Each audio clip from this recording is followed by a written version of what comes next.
알짜 부동산을 싸게 사들인 뒤 높은 임대 수익을 받아 투자자에게 배당하는 이 상장 리츠.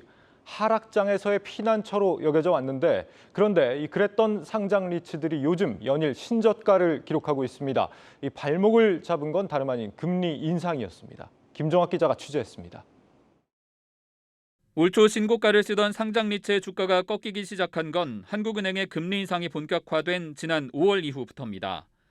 상장 리츠 가운데 시가총액이 가장 큰 롯데리츠는 지난달 고점에서 15% 하락했고 JR 글로벌 리츠는 27%, 최근에 상장한 미래에셋 글로벌 리츠는 35%나 하락했습니다.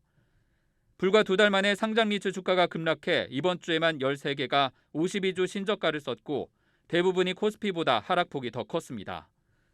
증권업계는 최근 상장 리츠가 동반 하락한 가장 큰 원인으로 대출금리의 가파른 상승 속도에 주목하고 있습니다. 인플레이션이 예상보다 굉장히 높아지면서 금리 상승하는 폭도 기존에 이제 생각한 것보다 훨씬 더 빨라졌고, 그러다 보니까 리츠별로 봤을 때는 리파이낸싱이 빨리 돌아오는 경우에는 그 이자 비용의 증가를 임대료 증가로 좀 상쇄하기 어려운 경우도 좀 있고.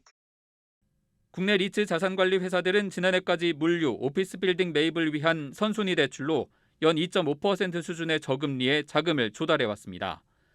그러나 올해 들어 상업용 부동산의 대출금리가 연 5%까지 뛰면서 리파이낸싱할 경우 적용받는 금리가 1년 만에 2배나 높아진 겁니다. 투자자의 자금과 은행 대출 등으로 부동산을 사들여 임대 수익과 시세 차익을 배당하는 상장 리츠의 수익 구조상 이자 부담이 늘어나면 배당액이 자연스레 줄어들 수밖에 없는 구조입니다.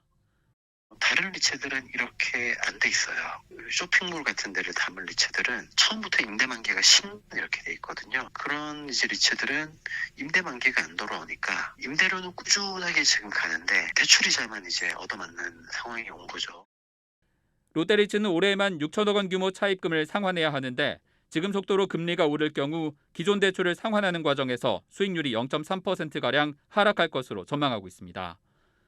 이런 가운데 미래에셋 글로벌 리츠는 자산 매입을 위해 4,600억 원 규모의 유상증자를 단행하려다 일정을 보류하는 등 자금 조달 우려까지 키웠습니다.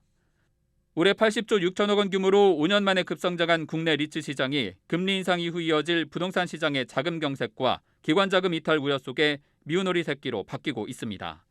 한국경제TV 김종학입니다.